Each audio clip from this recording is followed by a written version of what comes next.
Vancouver in 2019 is regularly ranked as one of the top cities to live in globally. But it wasn't always that way. Go back 95 years to when author John MacLachlan Gray says Vancouver was a dirty, smelly, corrupt hellhole, a place that played host to what is now the oldest cold case in the city's history. In White Angel, MacLachlan Gray takes us inside the seamy underbelly of the city. Not just the skids, but the entire city. He introduces us to a police department that is, or was, let's say, less than professional. High society that was scandalous, adulterous, and outright corrupt. The city across all socioeconomic levels was blatantly racist. Racist to everyone, and to the Chinese in particular. White Angel is the story of the murder of a Scottish nanny in a Shaughnessy mansion. It is a story of lies, orgies, alcohol, drug abuse, and police corruption. It is centered around the murder by gunshot of Janet Stewart and the subsequent ham-handed police investigation and cover-up. As Gray points out, the city is buzzing with rumors, and the story spins out of control as the powerful United Council of Scottish Societies demands an inquiry. The murder victim's fellow nannies have accused the Chinese houseboy of the murder, and the newly established Ku Klux Klan, which took up residency in Shaughnessy, picks up the cause by abducting the poor young man and attempts to beat a confession out of him. The poor houseboy escapes the custody of the KKK, only to be arrested by the police, who promptly charge him with murder. It is a case that is beautifully told by one of Vancouver's most colorful playwrights and authors. Throw in an undertaker who alerts a failed poet-turned-journalist about Janet Stewart's death and the subsequent cover-up, and the story becomes so real your senses come alive.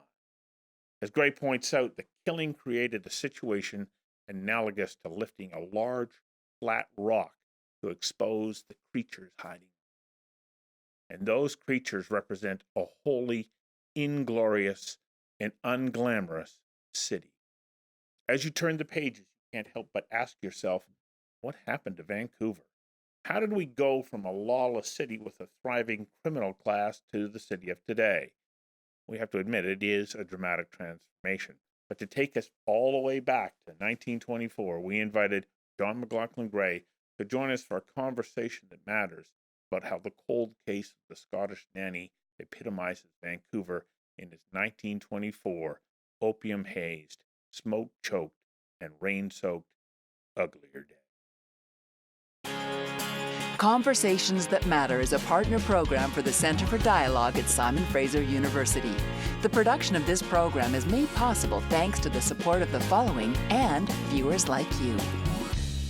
Welcome to Conversations. Thank you, Stuart. Thank you for joining me. I had a great time reading your book. A bike ride down here. It was just great. Well, it's perfect weather, isn't it? Vancouver, man, you do that. Yeah. Yeah. It makes you a little sweaty.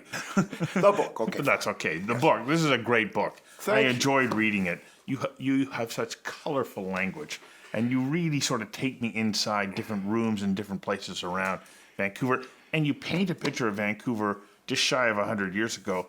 It's not that attractive. Oh, it was a hellhole. It really was. Oh, God, it was more polluted than you can imagine now. The water was more polluted. The air was more polluted. It was full of guys with PTSD. Mm-hmm. It had a bad drug problem, drug smuggling, drug importation.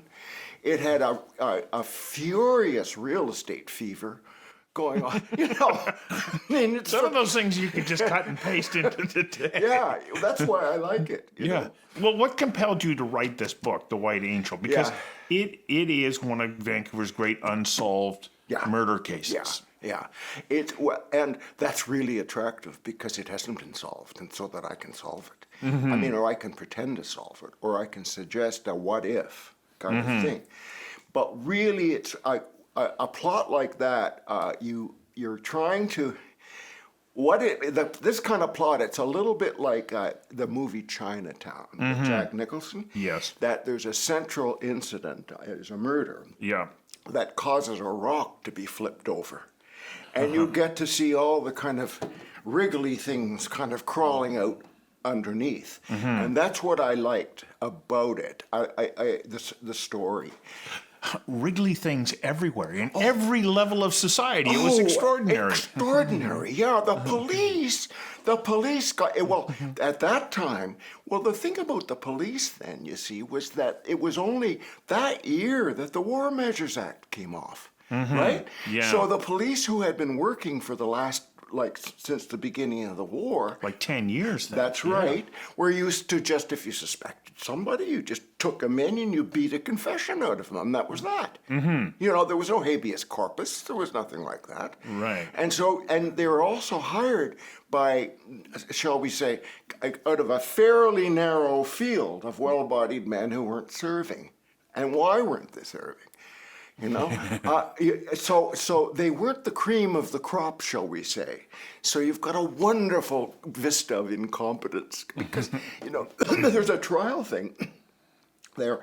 And they ask these questions, and a lot of it is verbatim. I just pulled it from the trial because I couldn't make up anything more ridiculous than that. I mean, they say, you know, a bullet.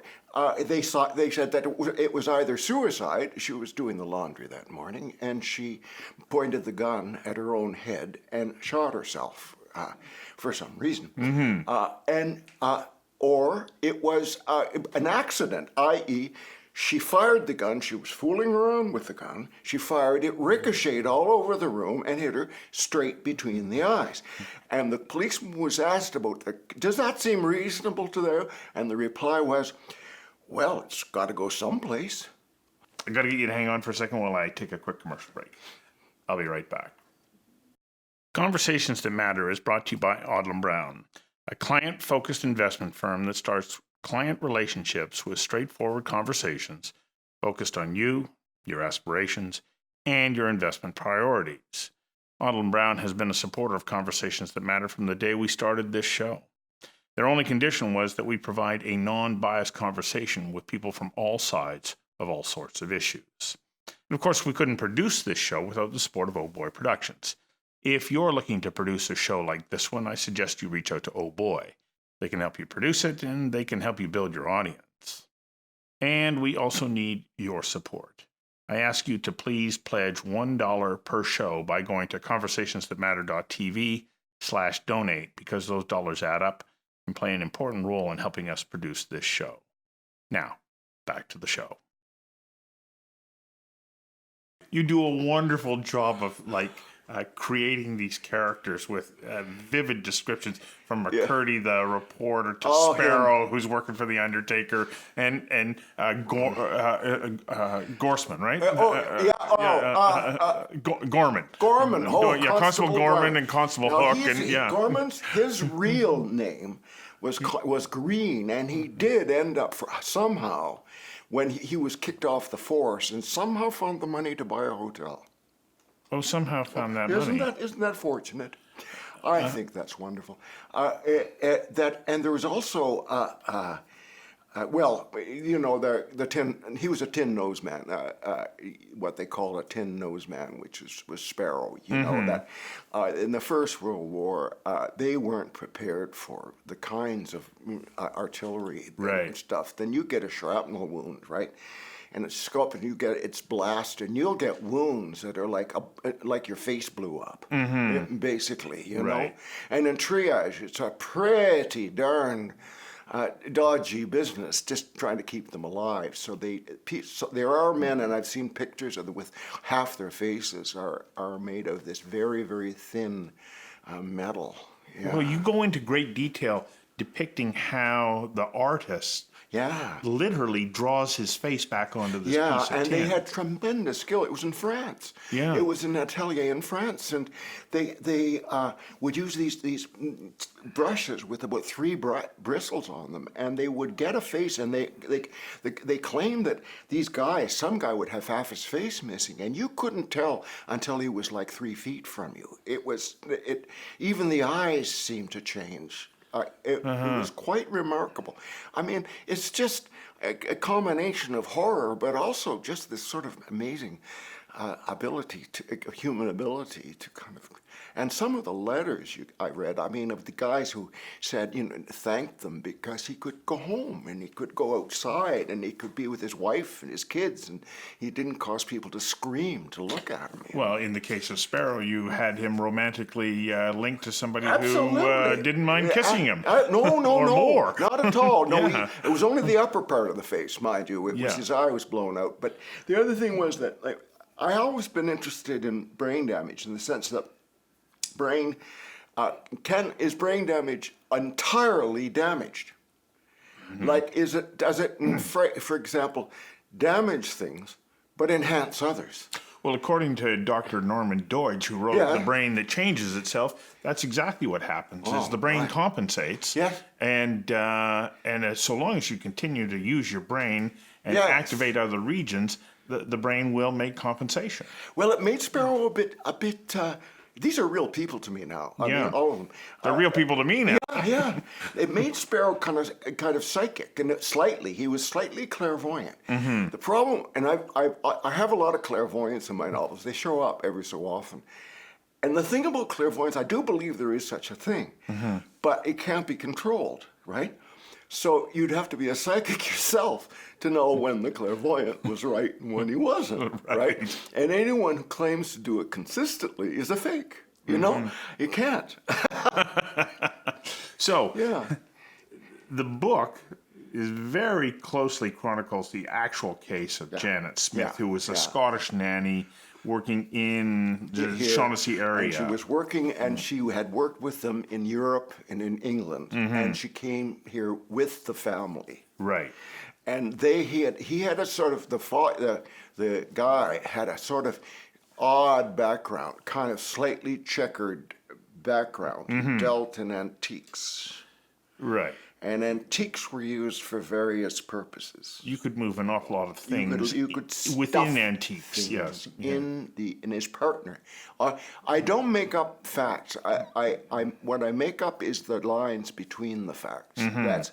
Which is, I think, what historians do, frankly. But they just have more footnote. I bring up the fact that this relates to the real case of Janet Smith. Yeah, but sure. In your book, you name her Janet Stewart. Yeah. Why? Why separate from her actual name and give her a fictitious name? It's because a lot of them started out as real people. Most of them did. The thing about Janet Smith was she's got relatives in Scotland and descendants in Scotland. And I really suspect from her diaries and stuff that she wasn't quite the angel that she was purported to be, right? Well, that kind of becomes clear near the end of the book. But I don't really want to kind of cloud that and then I squeal out of it in the beginning to say, they're based on people. But then I kind of take off. It's like McCurdy started off as Earl Burney, the poet. Oh, okay. Because Earl Burney was a young reporter working for the Marpole paper. These were all separate communities. Yeah. And he was a poet, but then I decided that he was a failed poet. And Burney wasn't a failed poet, so then away we veer off. Yeah, for the convenience of story, it's better to have another name. Well, he wanted to be, because the character wanted to be a failed poet. I didn't want to have to. Why, was he speaking to you in the night telling you what he wanted to be? I didn't want to have to write good poetry, for one thing. Because that's outside of your normal area of expertise. I can't write good poetry. No, but you do use colorful language. I think the disturbing part about this, and especially if we reflect back on our history and our relationship with Chinese Canadians, is that they were brutalized. And here you have this houseboy who happens to find her. Yes. And then it's clear, even from anything that you read about the actual case, there's no way that he could have been the perpetrator, and yet he becomes ensnared in this. Well, the mystery is why it took them so long to accuse him. Right. What were they protecting? What was going on? What did he know? Mm-hmm. Because they only at the last as a last resort did they actually charge him. And of course, it was so flimsy. He went straight out of it. Was just. But they only charged him after he had been abducted and brutalized for weeks. This was the height of the anti-Asian, the Asian Exclusion League. Well, the Exclusion Act had just come in, hadn't it? Yes, around that time. And Mary Ellen Smith, the first MLA, had just sponsored a bill that had that white women and Oriental men, I call them Oriental, couldn't work under the same roof, right? And the KKK had moved in. They had just come in, and the KKK was of the 20s. What was a very different. I'm working on it now in another novel on the KKK because they were very different. Item than what you think of post-Reconstruction in the American Civil War, because the KKK was based on a movie, was based on Birth of a Nation. Oh, really? Right? And it was created by a publicity company, the Southern Publicity Association. And they took all the trappings of the KKK, used its brand that came out of the movie, right? And created really what was kind of an Amway situation, right? Because it was funded by its members. Okay, so they went in, and what they did was they would send out canvassers to find out who people hated. And it was, depending on where it was Catholics, it was Jews, it was blacks, Asians, right? Yeah. In Saskatchewan, which was a big center for the KKK, it was Ukrainians. Right. You know? Yeah. So they were basically the hate group for hire or du jour, and they would assemble a group, right? And they would grow until they couldn't grow anymore, and then they would just move on. You know, it's a fascinating business. So what's interesting though about this is, of course, there is the Scottish societies and the Reverend McDermott who gets involved and really incites this. He's based on a real guy. He had his own little magazine, and he's this kind of Trumpian figure, you know. He has he really tries to fan the flames of anything that's going on against, especially Catholics and Asians, and you know, he was a bad one. Yeah, and the Scottish societies, well, that was Eric Nichol, the humorist, used to talk about them muttering into their porridge. I mean, they were always, because the place was so heavily Scottish, you know, and they were a very conservative, kind of tight-knit group, and they were suspicious. Yeah. Well, and it would seem that they were striving to preserve Janet's reputation. Absolutely. Absolutely. A Scottish girl. Look, I think she was an angel, and that was how there was the Scottish societies that branded her an angel. Yeah. How much fun did you have writing this book? Oh, I did it to have fun. Yeah. You know, Stuart Frank, I didn't expect to get it published. You know, I mean, I've had books published by the big publishers, but I was a bit of a commercial disappointment. I got a huge advance, and the downside to a huge advance is if you don't sell, it's all your fault. Okay? If you don't sell commensurate with your huge advance. So I got 3 novels out of them, 4. and then they didn't even want to read what I was doing. I mean, now the publishing business in the big one, since it's been taken over. It's like they work on years. They don't work long term.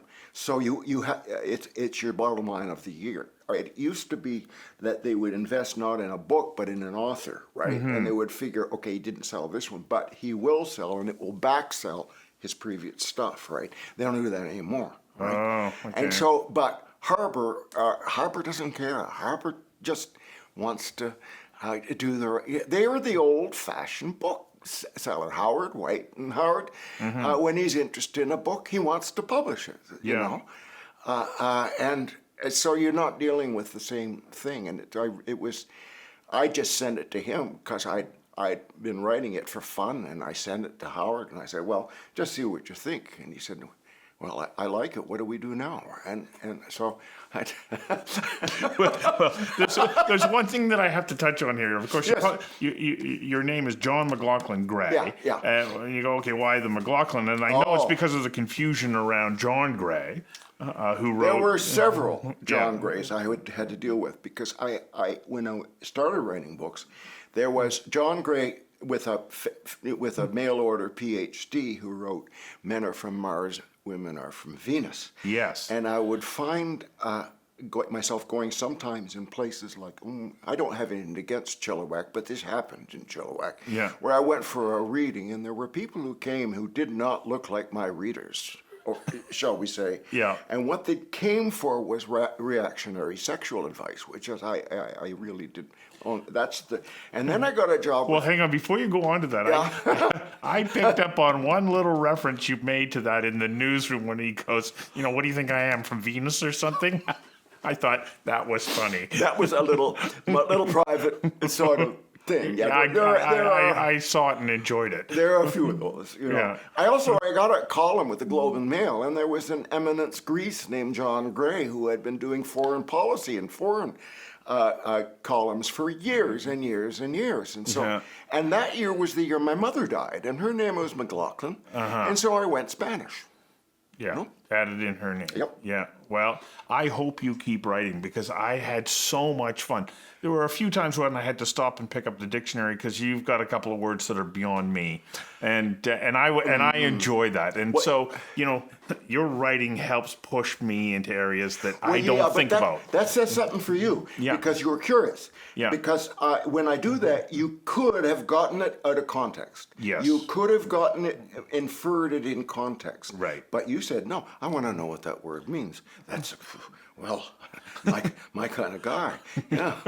Well, you're my kind of writer. I really enjoyed this book, and I hope that you go on to write more, and hopefully more about Vancouver, because if you're doing things that allow us to see our past and the progression to where we are now, I think that you're going to do a great service as a storyteller and as a historian. Thank you so much, Stuart. Thank you for coming in and doing this. And likewise.